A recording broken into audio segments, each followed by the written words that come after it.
मोदी जी अपनी सैलरी का क्या करते हैं? एक मैं आपसे ये पूछना चाहती हूँ। दूसरा, आपकी माँ आपको बड़े प्यार से पैसे पकड़ाती हैं, आप उन पैसों का क्या करते हैं? एक तो मेरी माँ ने मुझे जो हमेशा क्या देती है, ज़्यादा से ज़्यादा शायद एक बार 11 रुपया दिया था, ज़्यादा से तो ज़्यादा, नारियल और मिश्री मिली थी। ज़्यादा। लेकिन एक बार उसने मुझे 5,000 रुपये दिया। अच्छा, 5,000 रुपया। तो मैं सरप्राइज था जी। तो सुबह मैं जन्मदिन था तो माँ को मिलने गया, तो उसने मुझे 5,000 रुपये दिए। मैंने कहा माँ क्या बात है आज? तो बोले ये कश्मीर, उस समय कश्मीर में बाढ़ आई थी। हाँ हाँ हाँ, अच्छा। तो माँ ने कहा कि उनको दे देना।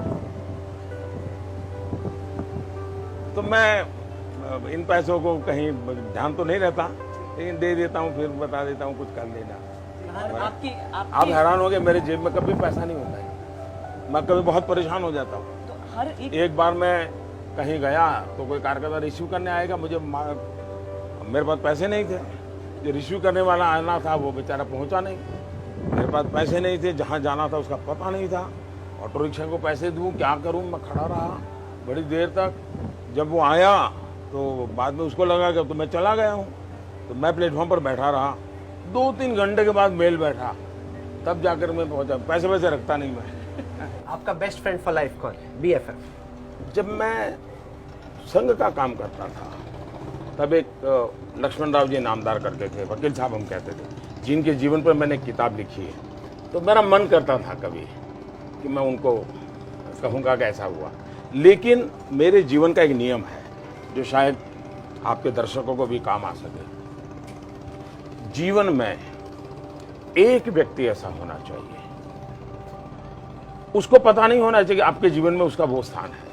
आपके मन में अच्छा विचार आया तो भी बता दो, बुरा विचार आया तो भी बता दो, अच्छा हुआ तो भी बता दो, कुछ भी मत छुपाओ। एक व्यक्ति जीवन में होना चाहिए। अभी भी है क्या आपकी? है, मैं नाम नहीं बता। अभी भी है? अभी भी है। मैं नाम उनको नहीं पता बता- चल जाएगा। ऐसे नाम नहीं देखिए, बताऊं, ऐसी क्योंकि उत्सुकता उसको क्योंकि जगा दिया है। मैं बताता हूँ उससे क्या होता है, फिर वो कॉन्शियस हो जाता है, फिर वो आपकी बातों को, अभी तो क्या मैं बताता हूँ तो कोई बताने के लिए नहीं जाता हूँ, बातों में ऐसे कह देता हूँ ऐसा हुआ है। अब गेसिंग गेम बड़ी जबरदस्त देश भर में शुरू हो जाएगी कि कौन है वो। तो हर एक के जीवन में होना चाहिए मैं कहूंगा।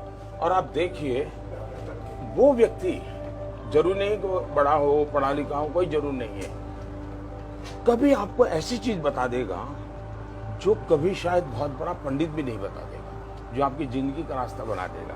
वकील साहब का नाम भी मैं इसलिए बताता हूँ कि अब वो जीवित नहीं रहे हैं।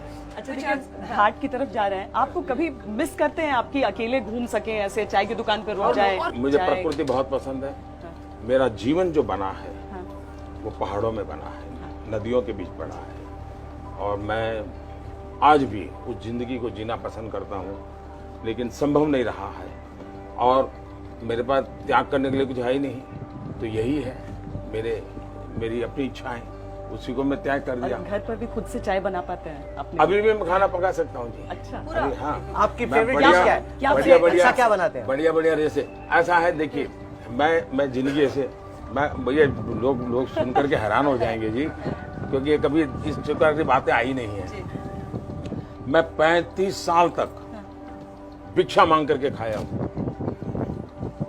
अब किसी के गले नहीं उतरेगा ये, लोगों के घर में, इसलिए खाने का कोई बच्चा जो, अच्छा मैं कभी बता करके नहीं जाता था, पढ़ा है तो खाता था, वरना चला आता था, ऐसे जिया हूँ।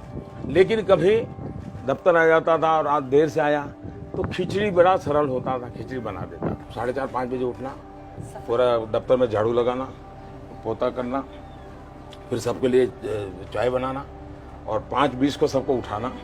फिर हमारे यहाँ एक RSS में प्रातः स्मरण होता है, तो प्रातः स्मरण होता था, सभी महापुरुषों का स्मरण करते हैं, फिर सबको चाय परोसता था, उसके बाद शाखा चला जाता था, फिर आकर के सबके लिए नाश्ता बनाता था।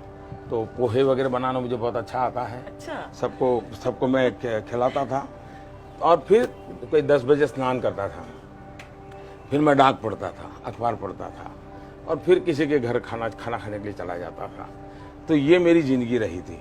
ये ऐसी जिंदगी मैंने कोई 2-2.5 साल बिताई थी।